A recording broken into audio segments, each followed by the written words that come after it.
Talk to him, Tiptoe. Tell him where we from, Tiptoe. I got my makeup on. No, it's cool. I am gonna edit this shit. Oh, 46th Street. What block? What block? The coup. How long you knew me? How many years? Forever. How long I been doing this shit? Forever, since you was in diapers. Right. I'm still out here, man. 30 years later, man. This is a real face right here. Everybody on my documentary, if y'all see this, y'all know what it is, man. I got the real customer speaking up for me, Yeah, man. I'm about to retire. Right. It's about time. Like and subscribe. Like and subscribe. Tag a friend. Tell a friend. Let's bring them in. We on the Fargo Show, the Fargo Podcast, where I do interviews and I also do stories and I also do blogs. Today's sponsored merch is Go Far Clothing. Y'all know what it is. Pop your collar with me, spend $1 with me.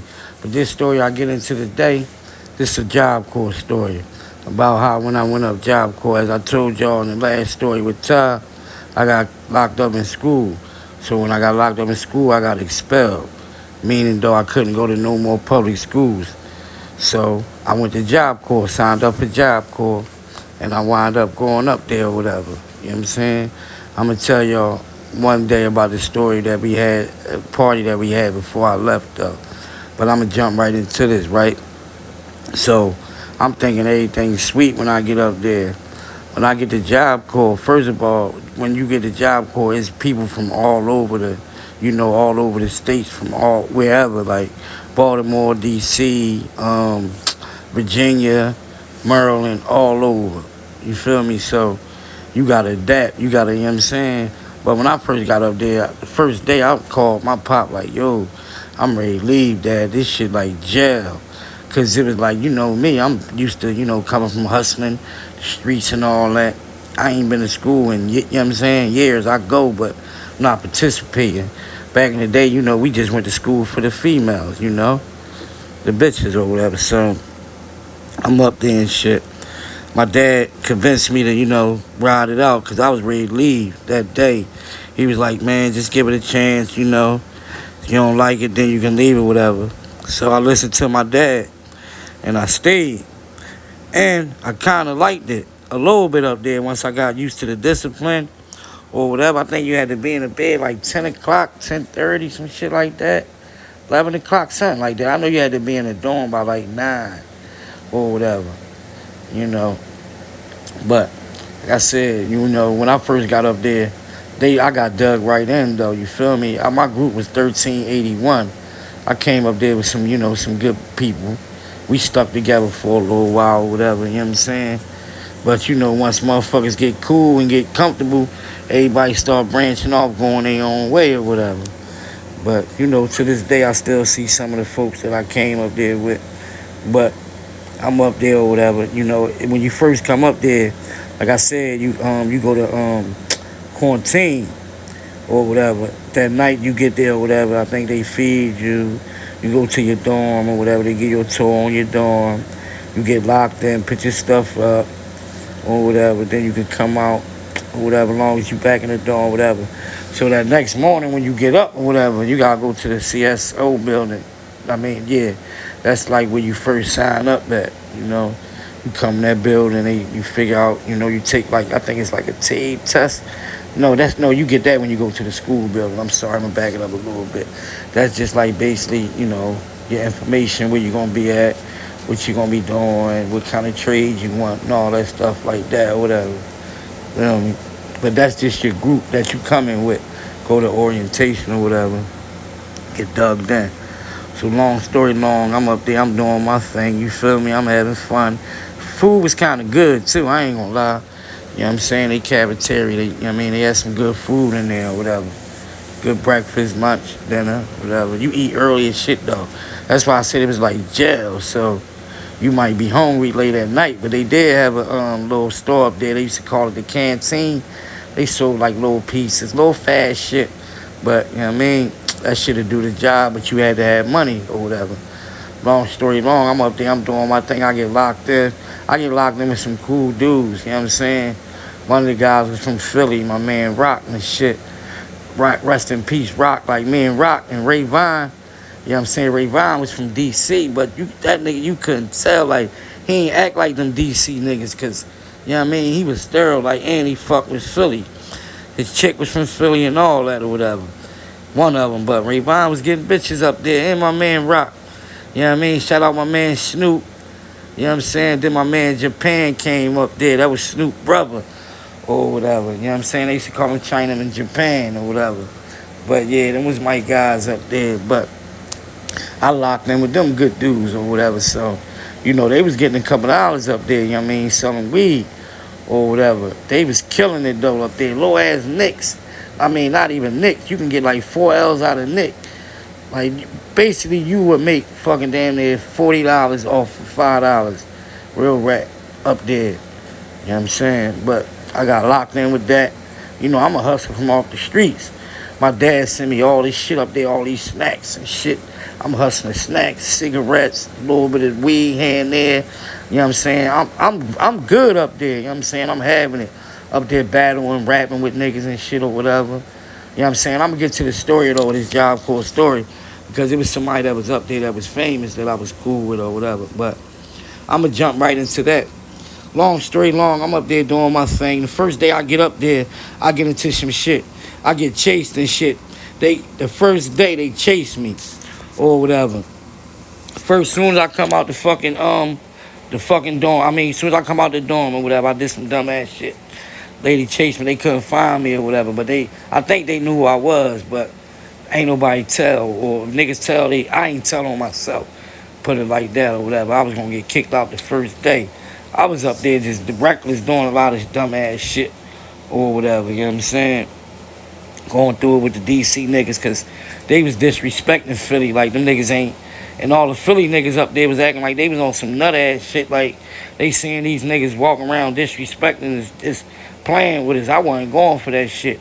I was not playing, you know what I mean, with them DC niggas. Like, you know what I mean? Couple niggas went to the woods because up there was like mountains and woods and shit. When you first get there, they tell you don't go in them woods. It might be bears. It might be anything in the motherfucking woods. Dares. We used to see the dares. They'd come on. They'd come on at campus or whatever. Up there or whatever. But let me get back to the story, like, or whatever. Them DC niggas was disrespectful. They did not like Philly. I stayed going through it with them niggas, man. About some nut ass shit. And every time I go through something with them niggas, they'd come up to my dorm. I'm arguing with one of them. They'd come up like 50 deep. That's one thing I can say about them niggas, man. They stick together and they run in packs. But shit always got squashed or whatever. My whole thing was like, damn, why it take 50 niggas just to come up here for one little old me or whatever? That's because I wasn't going for that shit with them niggas or whatever. It was one incident these niggas took the Philly hats. And you know the top of the P, they colored in the motherfucking top of the P and wrote the C. Cause you know the P looked like a D and wrote C the same color that they colored it in with. And was walking around with them Jones like the Philly hats put DC on them.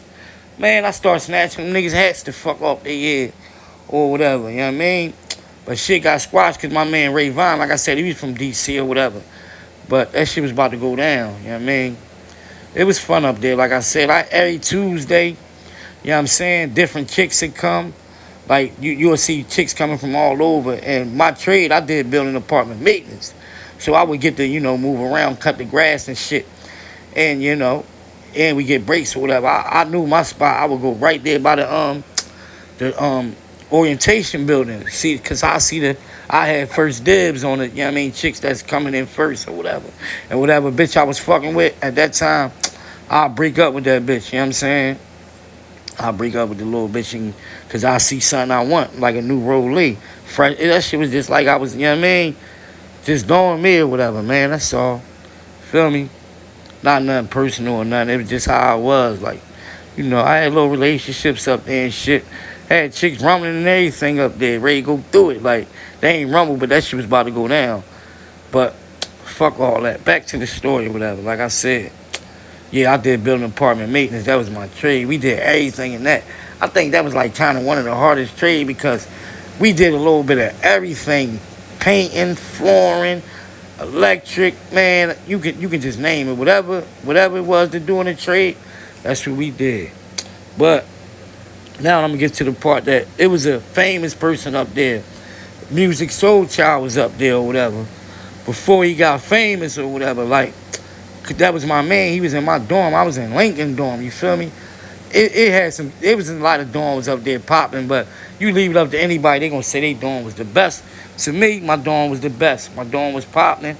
We had some real niggas in there. We had some nut ass niggas in there too, but that's neither here nor there. But in the other dorm that had all the bitches, it was Washington dorm and LBJ. You know what I'm saying? We used to have little names for the John. LBJ was lovely blowjobs. You know what I'm saying? Washington freaks. You feel me? We was Lincoln Heights soldiers. You know what I mean? Hoovers. We had a lot of Johns, man. But yeah, when music was up there and shit, I got cool with music. Music was getting bitches though. But one thing about it is like you could tell music like was coming like not say homeless or whatever, but I'm not the one to, you know what I mean, try to discriminate that man or nothing. But he was up there, he was fucked up or whatever. How I know the nigga had the same clothes on every day or whatever, you feel me? We used to get a nigga clothes and shit. Not even this real facts.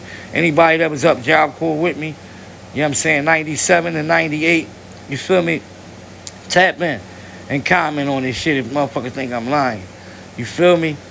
He used to wear like this Muslim hat on his head or whatever, you know what I'm saying? Or whatever. He was on some Nubian shit though, you know what I mean? I ain't gonna fraud though. When he came up there, he had bitches. That's one thing I'm gonna say, cause the niggas be running, walking around the campus singing and shit. At the time, and I had a chick home, so when he was in my dorm, I had Musiq Soulchild singing to my chick over the phone and shit while I'm up there in the dorm or whatever. But that's the story right there. For those who don't know, that's how he got that name, Music. The Soul Child shit, he probably put that on there. But his name is Talib. The reason why he left Job Corps, if a lot of people don't know, Musiq Soulchild he always wear glasses because one of his eyes fucked up. He got like a lazy eye. He left Job Corps due to medical leave. Once he left Job Corps, I guess, whatever, that's when he got famous though. But everybody like and subscribe, tag a friend, tell a friend. Let's bring him in. We on the Fargo show, story time with Fargo. Let's get it.